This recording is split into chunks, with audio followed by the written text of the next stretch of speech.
Tembok ini sangatlah aneh. Jika Anda membenci seseorang, tuliskan kutukannya di sana. Maka, bencana akan menimpa dirinya. Hari ini, Ani menulis kutukan di dinding toilet. Wajah Nano sangat memuakkan. Nano merupakan murid pindahan baru yang ditaksir oleh Dylan, pujaan hati Ani. Siswa lelaki mengelilingi Nano dan mengacuhkan Ani. Hal ini membuatnya cemburu. Bukannya ia juga cantik? Jadi, dia sengaja mempersulit Nano. Memerintahnya melakukan ini dan itu. Tapi, tak diduga, Dylan malah mendekati Nano.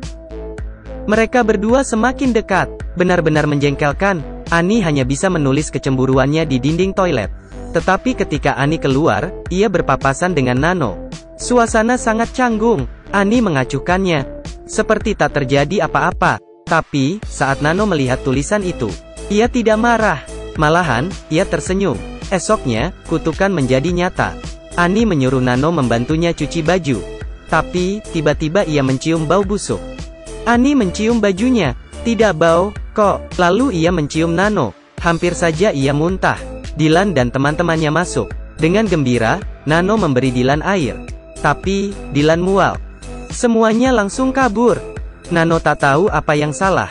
Saat ia mengelap wajahnya dengan handuk. Bau sekali. Ternyata, bau ini berasal dari wajahnya. Tulisan di dinding toilet. Ternyata mujarab. Ani merasa tembok ini sangat sakti. Ia menulis satu kalimat lagi. Dylan sangat menyukaiku, tinggal tunggu Dewa Cinta beraksi. Tunggu. Dewa Cinta tak kenal Dylan. Ani lalu melingkari nama Dylan dan namanya. Dan menambahkan kelas dan usia. Dengan begini, Dewa tak mungkin salah. Tak lama, saat Ani berbincang dengan guru. Tiba-tiba, bola melesat ke arahnya. Pada saat ini, Dylan muncul dan melindungi Ani dengan tubuhnya.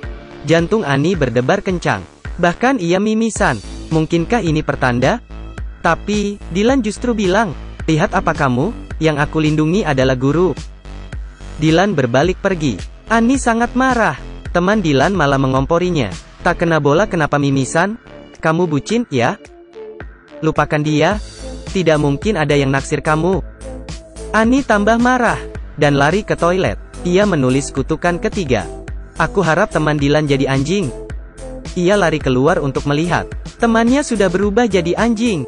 Bukannya bermain bola, ia malah merangkak, menggonggong, dan menggigit orang. Ani tertawa. Mampus kau. Temannya segera dilarikan ke rumah sakit. Ani tahu, dinding itu hanya mengabulkan permintaan jahat, tapi tidak bisa mengabulkan permintaan baik. Lalu, Ani menggunakan usahanya untuk mengejar Dylan. Ia tak mengira, Dylan malah mendatangi Nano. Mereka mengobrol dengan gembira. Bau Nano menghilang. Kehadirannya tidak dianggap. Tak hanya itu, teman yang berubah jadi anjing sembuh. Bagaimana bisa? Ani bergegas ke toilet. Ternyata, ada cleaning service yang masih membersihkan dinding. Ani masuk ke toilet dan melihat, ada seorang gadis yang dibuli dan disiram air. Ani kasihan dengannya. Setelah para pembuli pergi, ia menceritakan rahasia dinding toilet itu. Kalau benci seseorang tulis saja kutukan untuknya di sana. Dinding ajaib akan mengabulkannya. Ani memberinya spidol. Sekarang waktumu balas dendam. Gadis itu tak percaya dan malah berbalik pergi. Ani pasrah. Ia pergi ke lapangan untuk mengantarkan Dylan air. Tapi, siapa sangka, wajah Nano sudah tidak bau. Teman Dylan sudah normal lagi. Bagaimana bisa? Ani lari ke toilet. Ternyata, cleaning service sedang mengelap dinding. Ani menarik dan memarahinya. Cleaning service pun marah. Kenapa kamu mencoret-coret dinding? Cleaning service juga mengadu ke guru. Akhirnya, Ani dimarahi gurunya. Dan disuruh minta maaf. Ani marah. Ia masuk ke toilet lagi. Lalu menulis kutukan untuk cleaning service. Aku ingin kamu mati. Setelah itu, Ani puas dan pergi. Sesuatu yang mengerikan terjadi. Cleaning service tewas digantung. Ia mati. Ani menyesal. Ia tak menyangka, gadis yang dibuli lagi menemuinya. Ibu itu kamu yang bunuh kan? Kini ia percaya. Aku juga mau mencoba. Ani tak berpikir banyak. Ia masuk ke toilet dan menghapus tulisannya.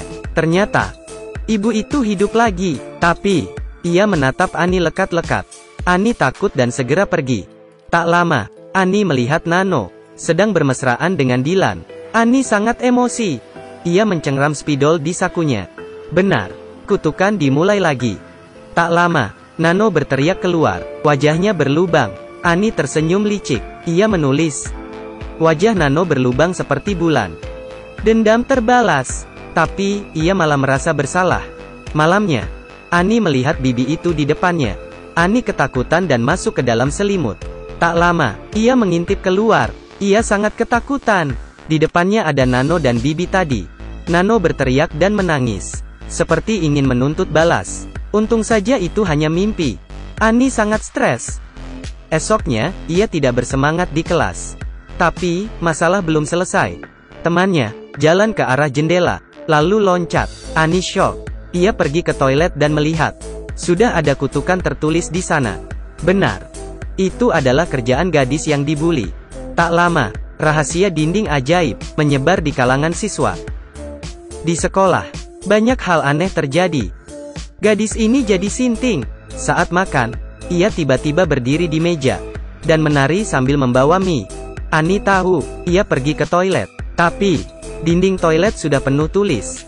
Kejadian aneh makin banyak. Seorang gadis dikeroyok siswa lelaki. Seorang siswa berubah jadi anjing. Bahkan kepala sekolah tak luput dan meninggal karena serangan jantung. Ini semua akibat dinding ajaib yang kini penuh dengan nama orang yang dibenci. Ani menyesal. Ini semua karena ia membocorkan rahasia itu. Suasana di sekolah kacau. Ani melihat kutukan yang ditulis untuk Dilan. Semoga Dilan cacat. Sementara itu, Dilan sedang pemanasan. Ani mencegahnya supaya tidak usah bertanding karena bahaya.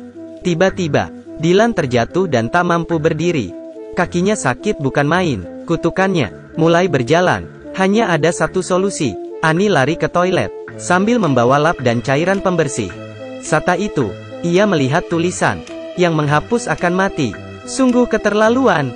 Di sana makin banyak orang yang datang untuk menulis. Di dinding ajaib, melihat Dilan di kursi roda. Ani akhirnya menyadari kesalahannya. Saat itu, Nano datang. Ani minta maaf padanya. Ini ulahku yang mengakibatkan wajahmu melepuh. Nano tertawa. Memang minta maaf ada gunanya? Korban sudah berjatuhan. Apa kamu berani menghapusnya? Ani sangat marah. Aku berani. Tapi, Nano tak berhenti di situ. Ia berteriak. Teman-teman, Ani mau menghapus dinding.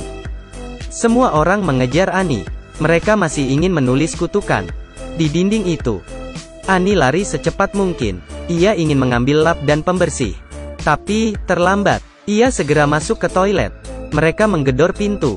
Sambil mendobraknya, Ani menggosoknya dengan tangan. Tapi, percuma. Ia memakai air di jamban. Percuma. Situasi di luar tak terkendali. Mereka ingin membunuh Ani. Ani tak bisa menghapusnya. Dan sangat frustrasi. Karena panik, ia menulis. Semua orang hilang. Seketika, suara berhenti. Ani mengintip keluar. Di luar kosong. Ia menyusuri lorong. Kosong. Di perpustakaan, juga kosong. Di kantin, tak ada orang. Semua orang di bumi menghilang begitu saja. Nano tiba-tiba muncul. Ia seperti kejahatan di hati manusia yang tak bisa hilang. Di rumah, Ani melihat HP-nya.